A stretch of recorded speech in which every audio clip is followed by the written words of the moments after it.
the mysterious traveler.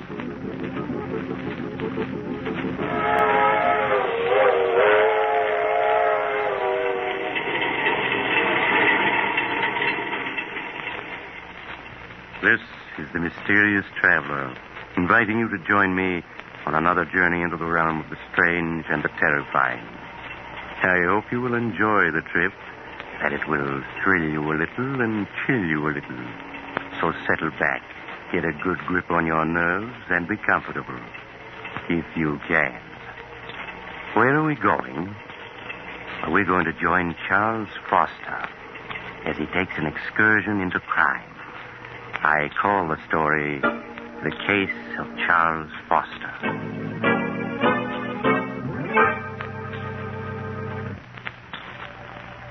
Late one evening several years ago, when I was practicing medicine in a large eastern city, I visited Charles Foster, a friend and patient of mine. I took with me Flush, a cocker spaniel he had entrusted to me. Hello, Doctor. Glad you were able to come. I see you brought Flush. Hello, Flush, old boy. He's missed you, Charles. I've missed him, too, Doctor. Been quite lonesome without him these past few months. Down, boy. It's a good dog. How do you feel, Charles? Oh, I'm all right, Doctor. You needn't worry about me. I'm glad to hear that. I suppose you've been quite puzzled about everything that's happened these past months. Frankly, Charles, I have. Even now, I find it difficult to believe that you could... Doctor, I'm going to tell you something that I've never told anyone. I thought I'd go to the grave with my secret, but, we've always been friends, and I'd like you to know the truth. As you wish, Charles. It's strange how little people know of one another. For 10 years, Agatha and I were married, and to the outside world, we were a happily married couple. But in the privacy of our home, I found life with Agatha a nightmare. I never would have guessed that. For 10 years, I stood her sharp tongue and constant nagging. I might have gone on taking it the rest of my life. Fate hadn't decreed otherwise. It was 3 years ago on a beautiful spring evening that fate stepped in to change the entire course of my life.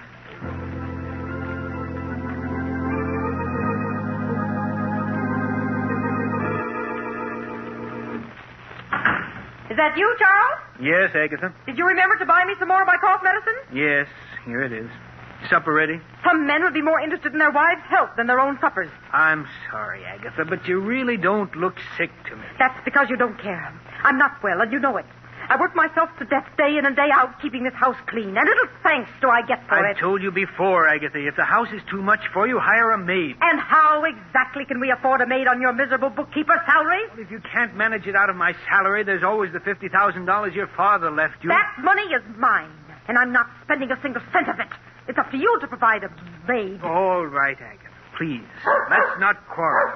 Oh, hello, Flush. How are you, old boy? No, you care more about that dog than you do me. You know that isn't true. It is. Sometimes I think the only reason you come home is because of that dirty old dog. Quiet, Get away from me. All he does is eat and put his filthy paws on my furniture. I want you to get rid of that dog, Charles. Get rid of him? Yes. Buy some poison at the drugstore and dispose of him. You can't stand to see me have anything that makes me happy, can you? Well, I'm not getting rid of him. Charles, this is my house, not yours. And I don't want him here. Come on, Flush. So don't think that by walking away that ends the matter, Charles Foster. You'd better get rid of that dog, do you hear? Glad to get out of the house, eh, old boy? So am I. It's a beautiful evening, isn't it? Come on, boy. We're going to take a long walk.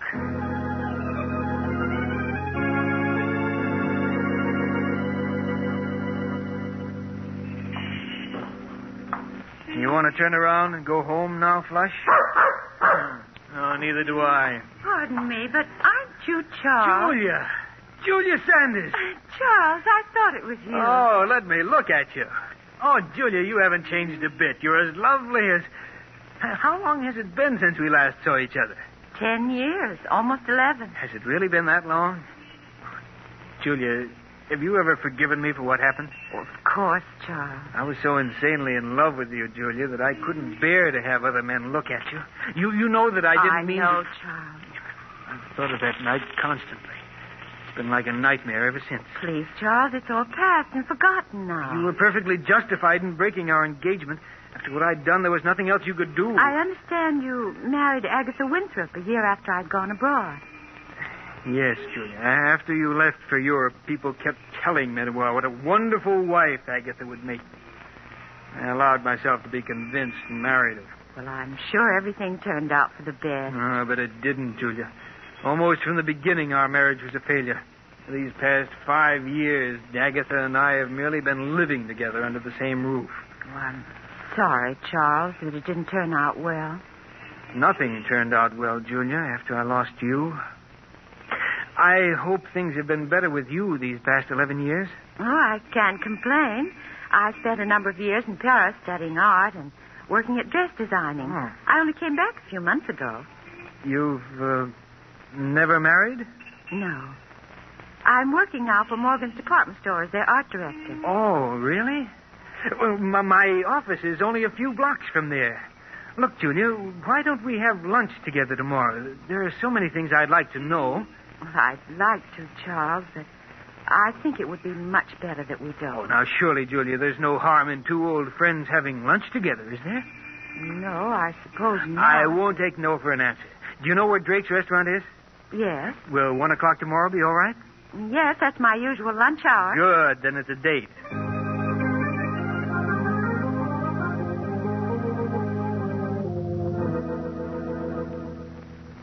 Strange, isn't it, Doctor? The way after 11 years, Julia and I bumped into each other. If we hadn't, what followed would never have happened. It's such small things as an accidental meeting that often change the course of one's life. Yes, I know that now, but I didn't then. I met Julia for lunch the next day, and soon we were having lunch together every day. And for the first time in years, life began to mean something. Merely seeing Julia for 1 hour a day made life worth living. I understand, sir. We'd have lunch together, and then we'd go for a walk in the park. I sensed at the time that Julia, too, was lonely and in the need of friendship. The summer passed swiftly and happily. I should have realized that things couldn't go on that way, but I didn't. You mean you fell in love with Julia? Fell in love with her? I don't think I'd ever really stopped loving her. I became aware of how much I really cared for her one warm autumn day as we were walking through the park together.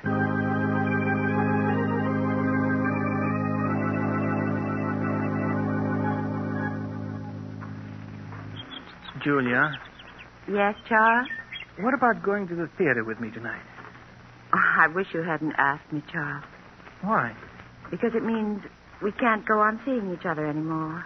But why shouldn't we go on seeing each other? Because you aren't satisfied any longer just to see me at lunch, and it isn't right for us to go out together at night. But surely there's no harm in our going to the theater together. You're married, Charles. That's reason enough. All right, Julia.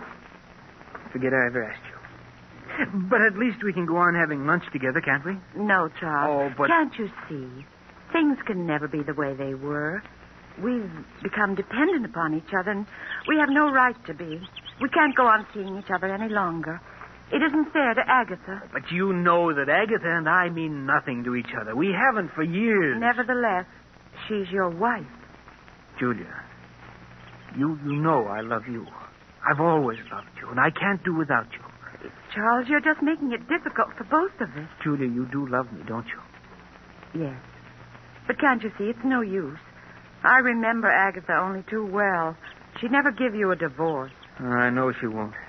I've asked her a dozen times in the past 5 years, but she said she'll never give me one. I want to part now, Charles. Right here. Must we? Yes. Goodbye, Charles.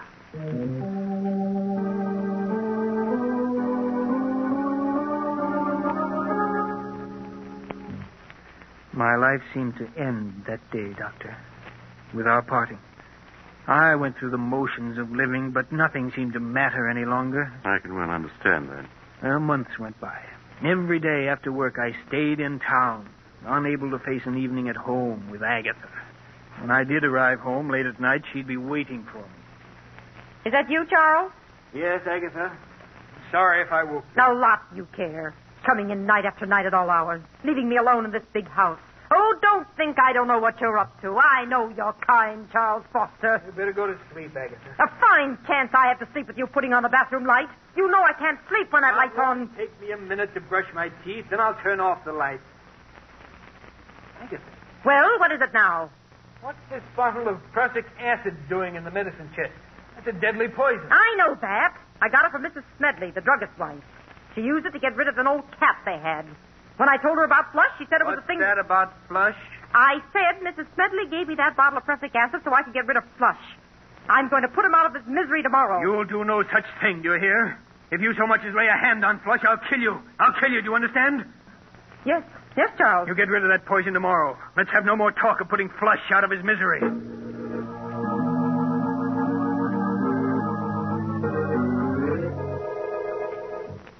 I lay awake for hours, Doctor, unable to fall asleep. Julia's breaking off with me and my wife's refusal to give me a divorce. And the prussic acid she meant to poison Flush with had left me all worked up.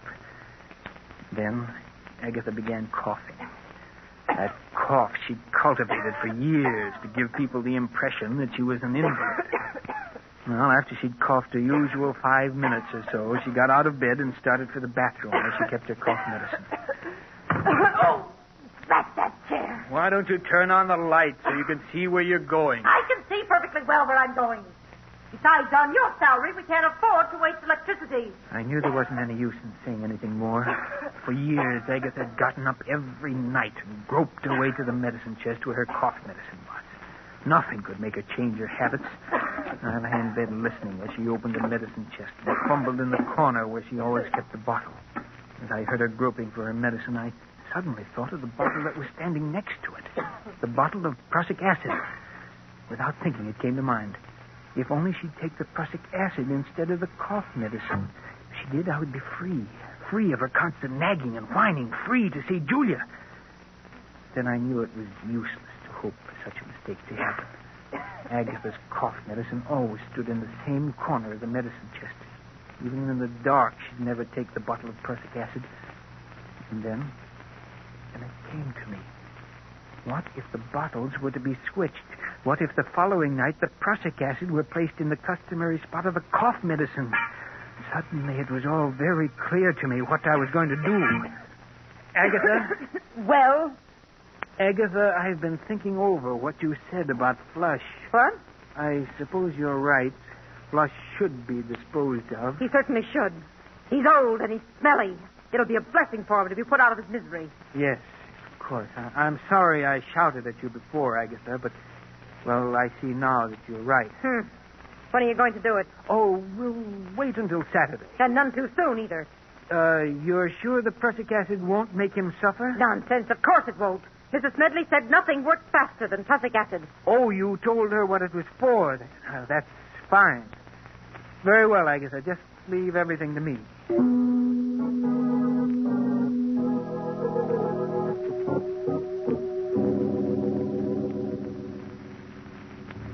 The next night, Doctor, after Agatha was in bed, I quietly strolled into the bathroom and opened the medicine chest. I compared the bottle of cough medicine with that of the prussic acid. They were both small bottles, almost identical in size. I removed the cough medicine from where it stood in the corner of the chest and replaced it with the poison. Then I went to bed and waited impatiently for Agatha to start coughing.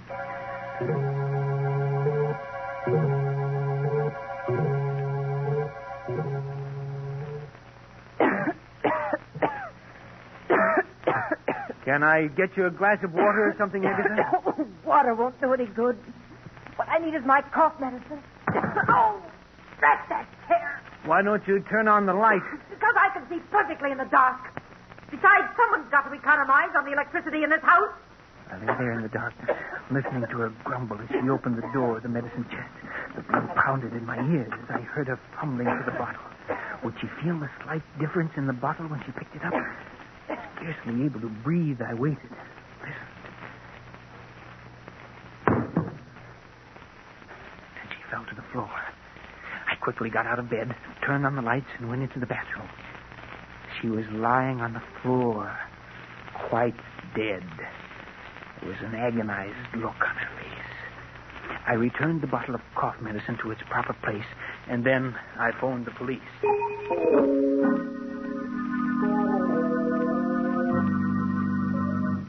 Now, you say, Mr. Foster, that your wife was in the habit of going every night to the medicine chest for a few drops of her cough medicine. Yes, that's right. And she never turned on the lights when she went to the medicine chest. Oh, no, sir.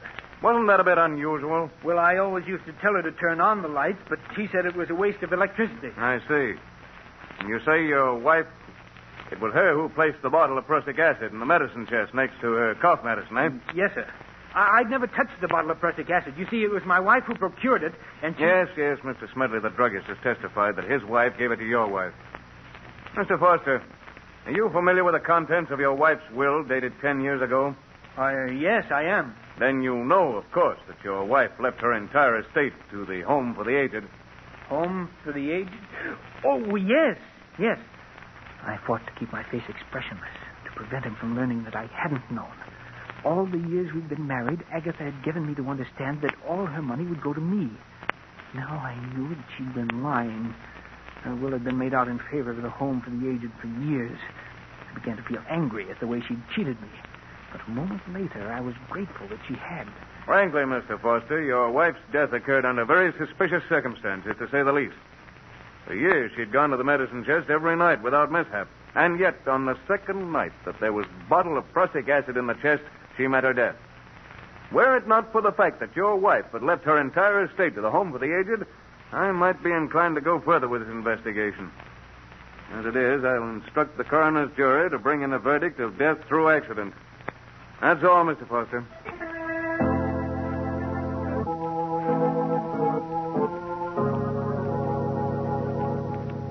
I walked out of the district attorney's office a free man.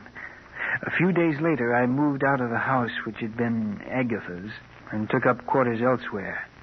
6 long and uneventful months passed. I made no effort to contact Julia for fear that the police might still have their suspicions, and then I could stand it no longer. I called on her. Charles, when I was told you were waiting to see me, I could hardly believe it. I'm so glad to see you again. Thank you, Julia. It's good to see you again, too. Charles, you don't look well at all. These past few months have been something of a strain, Julia, but I'm all right now. I was tempted so many times to get in touch with you. Then I thought perhaps you didn't want to see anyone. Well, I did want to see you, Julia, but I was afraid it wouldn't look right. I understand, Charles. Now, let's not say anything more of the past.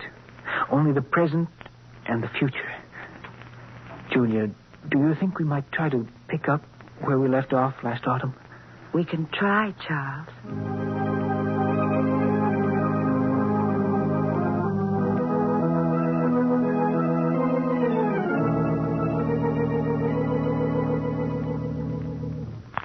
Julia and I, Doctor, began to see each other night after night.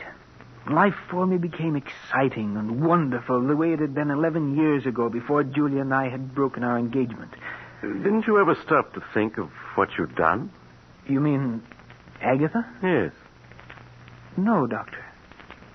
They say that a murderer is ever haunted by his crime. But that isn't true. At least it wasn't in my case. To me, Agatha was part of another life in the dim past. I rarely thought of the past, only the present and the future.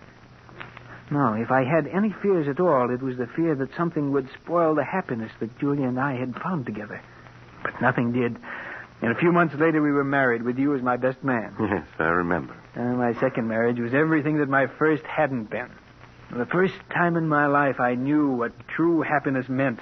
Julia and I were poor, but that didn't matter, for we had each other. The months swiftly passed. And as our first anniversary approached, it was hard to believe that we'd been married almost a year. Charles, before you leave for work, will you sign a check for me? Oh, who's it for, dear? Never you mind, Mr. Foster. You just leave a signed check.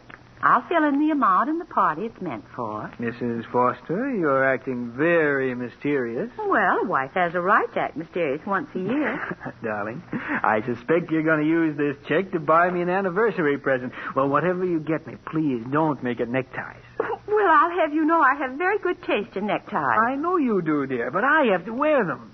You're an ungrateful wretch. Very well, I won't get you tied. Good, then I'll sign the check for you. And please bear in mind that you can't make this check out for more than $312.50. That's all we have in the bank. Oh, I'll leave you at least a 50 cents. You'd better leave a good deal more.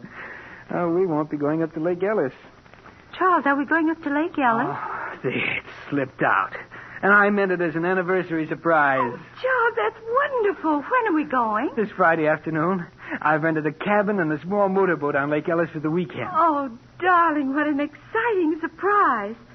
Charles, you're sure it won't be too expensive? Why, nothing can be too expensive for our first anniversary. Oh, darling, I've never been so happy.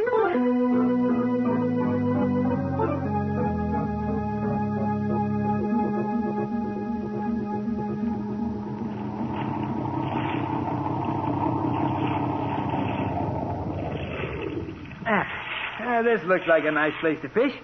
Let's see, where'd I put that bait? Here it is, dear. Thanks, darling. Uh-huh. Here's a nice, fat, dimpled worm. Well, if you can't stand to see me bait him, just turn the other way. That's it. It'll only take me a minute.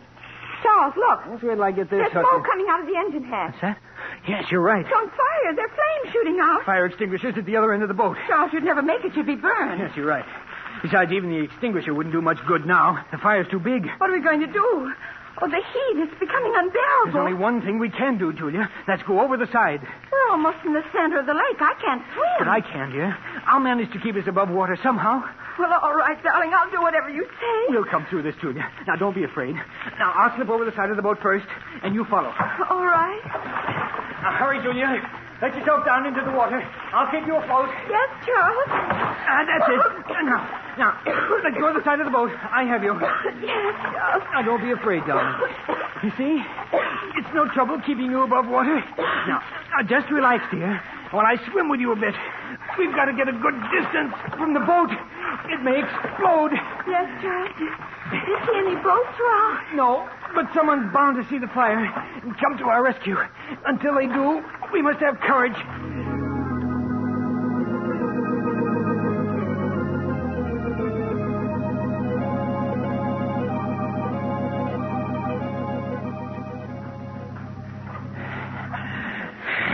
You're tired, aren't you, Charles? No, don't worry, dear. I can keep us afloat for a long time yet. Oh, why doesn't someone come to our rescue? They will. Someone must surely have seen that boat burning. But Charles, we've been in the water so long. Oh, it just seems long, darling. It can't be more than 10 minutes. 10 minutes? It feels more like... Charles! I've got you, Julia. Just for a moment, you slipped away from me. Oh, darling, it's no use. I'm just a millstone around your neck. What are you saying? Why should we both drown? Charles, save yourself. Save myself? Yes. I want you to let go of me. Let go of you? No, never. Yes, you must. You're too tired to keep me. No, darling. Either we're both saved or we're both drowned. No, I won't have you throw your life away. Let go of me. Julia, stop trying to break loose. Julia, darling, don't. I can't live without you. Julia, stop struggling. Julia! Go on. I will save her.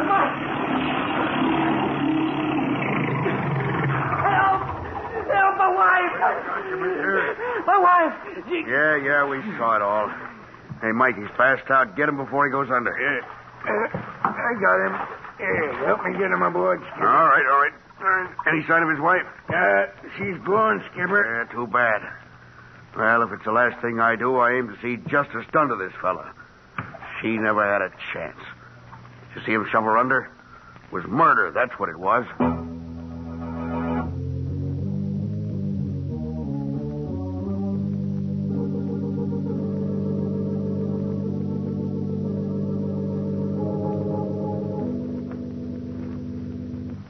Now, Mr. Foster, both of the men who rescued you claim that as they approached you and your late wife in their boat, they saw you struggling with her. You admit this? Yes, but I tell you I was trying to save her, not drown her. Oh, you were trying to save her. But both the witnesses testified they saw you push her head under. But they're wrong. I wasn't pushing her under. I was trying to bring her to the surface. You must believe me. Oh, Mr. Foster. You maintain that you were rescuing your wife, not drowning her. Yes. Is it true, Mr. Foster, that you were engaged to your wife 11 years ago and that she broke the engagement? Yes, that's true. Would you mind telling the jury why she broke the engagement? We had a misunderstanding. A misunderstanding? Do you call shooting the woman you're engaged to just a misunderstanding? No. You must let me explain.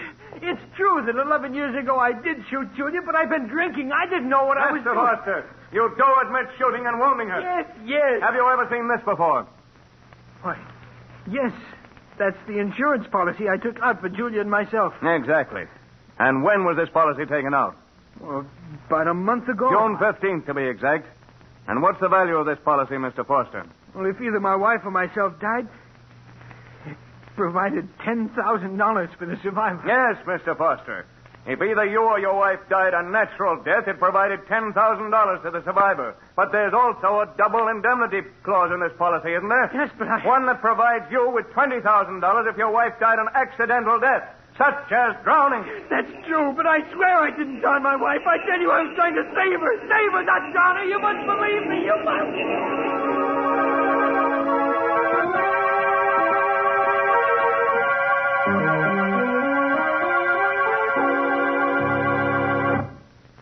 And that, Doctor, is exactly the way everything happened. Strange, isn't it? The way justice works itself out. I committed murder and escaped punishment. Now I'm paying with my life for the death of the one person I really loved. It's time to go, Foster. All right, Warden. Goodbye, Doctor. And take good care of Flush, will you? Of course, Charles. Goodbye. All right, Warden. I'm ready.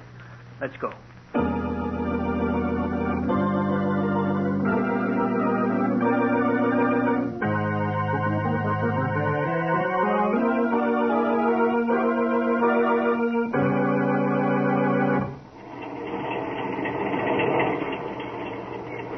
This is the mysterious traveler again.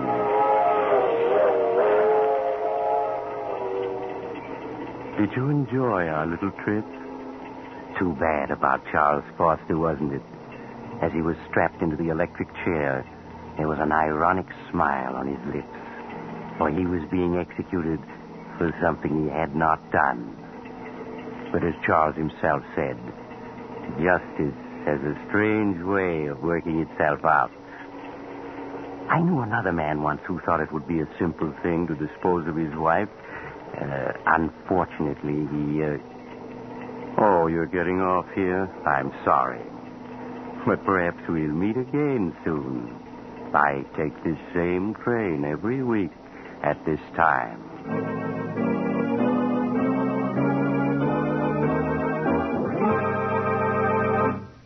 You have just heard Chapter 64 of The Mysterious Traveler, a series of dramas of the strange and the terrifying.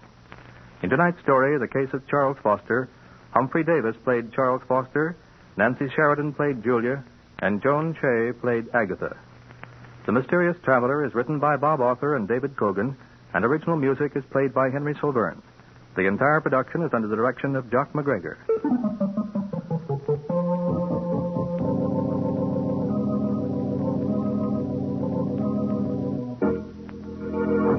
Listen next week to a tale titled Blood Money. Another tale of the Mysterious Traveler.